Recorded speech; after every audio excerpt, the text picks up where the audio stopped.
Samantala, alamin naman natin ang kasalukuyang sitwasyon sa himlayang Pilipino sa lungsod ng Quezon. Babalitaan tayo ng ating kasamang si Perceline Pialago. Magandang umaga sa iyo, Pia. Magandang umaga din sa iyo, Bev. Ngayon nagsisimula ng sumikat ito si Haring Araw at maya-maya ay magsisimula na rin magsidatingan ang ating mga kababayan para dalawin ang puntod ng kanilang mga mahal sa buhay dito sa himlayang Pilipino. At dahil nga disperas, dagsa ang mga nagtitinda ng mga bulaklak at kandila sa labas pa lang ng sementeryo, ngunit bigla pong tumaas ang presyo ng mga ito simula pa kahapon. Tuwing sasapit ang undas, hindi na bago ang dumodobleng presyo ng mga bulaklak.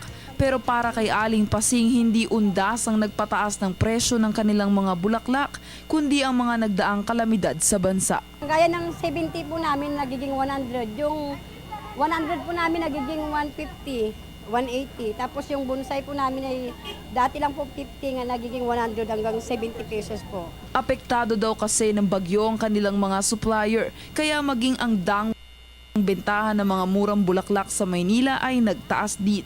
Dito sa bungad ng Himlayan Cemetery, halos 30% ang itinaas ng bonsai. Kung dati nasa 50 pesos lang ang halaga nito, asahan mong aabot na ito ngayon ng halos 100 piso hanggang Nobyembre 3. Doble ngayon. Kasi yung, di ba, nasira nga ang ulan ng bagyo. Kaya nagtaas ang mga bulaklak. Tanggap naman ng mga mamimili ang normal price hike tuwing ganitong may okasyon. Wala kang magagawa. Tsaka naghahanap buhay sila, ditulungan mo, di ba?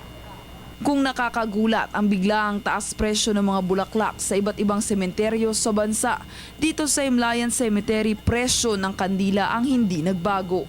Hindi naman po. Ay, hindi nagmahal.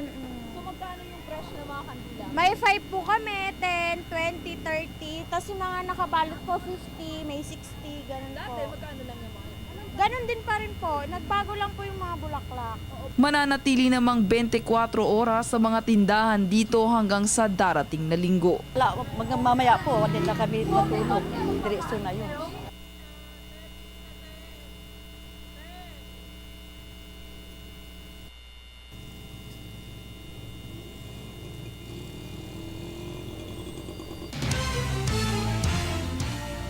Viv, sa ngayon wala naman talagang nakikitang problema ang ating mga kababayan sa biglaang taas presyo na yan.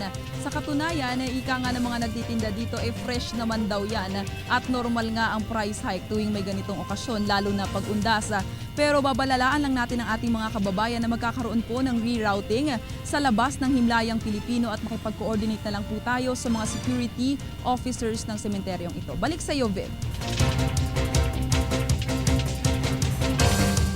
Maraming salamat, Perceline Pialago, mula sa Himlayang Pilipino.